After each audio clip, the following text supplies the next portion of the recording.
গুরুত্বপূর্ণ একটা অংশ মনে রাখেন, পাপের ক্ষতি কি। প্রকাশ্যে পাপ করেন, গোপনে পাপ করেন, এই পাপের ক্ষতি। পাপের এক নম্বর একটা ক্ষতি হলো পাপ অভিশাপ টেনে আনে। বলেন, পাপ আল্লাহর অভিশাপ টেনে আনে।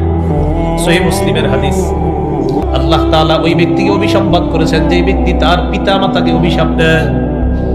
যে ব্যক্তি তার পিতা মাতাকে অভিশাপ দেয়, আল্লাহ তাকে অভিশাপ দেয়।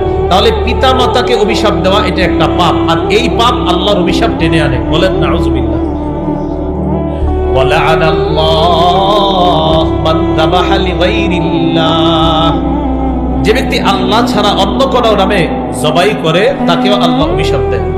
আল্লাহ ছাড়া অন্য কারো নামে পশু জবাই করা এটা একটা পাপ, আর এই পাপ আল্লাহর অভিশাপ টেনে আনে। বলি নাউযুবিল্লাহ। ওয়ালা'আনাল্লাহু মান আওয়া মুহদিসা, যে ব্যক্তি কোনো বেদাতীকে আশ্রয় দেয় এই ব্যক্তির উপরও আল্লাহ তাআলা অভিশাপ দেয়। আপনি একজন বেদাতীকে এই এলাকায় এক কাঠা জমিন দিয়ে দিয়েছেন একটা আস্তানা বানানোর জন্য, যে আপনি আস্তানা বানান, আমরা দুইজনে মিলামিশা বেদাত সাপ্লাই করব। এই যে কাজটা করলেন এটা একটা পাপ, আর এই পাপ আল্লাহর অভিশাপ টেনে আনে। ওয়ালা'আনাল্লাহু মান গায়্যারা মানারাল আরদ, যে ব্যক্তি জমিনের নিশানা পরিবর্তন করে ফেলে আল্লাহ তাকে অভিশাপ দেয়। আপনি আরেকজনের জমিন মাশাআল্লাহ নিশানা পাল্টায়, এতদিন ছিল আপনার জমিনের নিশানা এখানে, কিছুদিন পরে এখানে চলে আসে। আরে ঘটনা কি? ঘটনা কিছু না, আজকে নিশানা কি হয়েছে?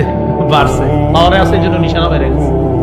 নবীজি বলেন, যে ব্যক্তি মানুষের জমিনের নিশানা সীমানা পরিবর্তন করে জুলুম করে আত্মসাৎ করে আল্লাহ তার উপর অভিশাপ দেয়। তাহলে পাপ আল্লাহর অভিশাপ টেনে আনে। বলেন, পাপ কি টেনে আনে? আল্লাহর অভিশাপ।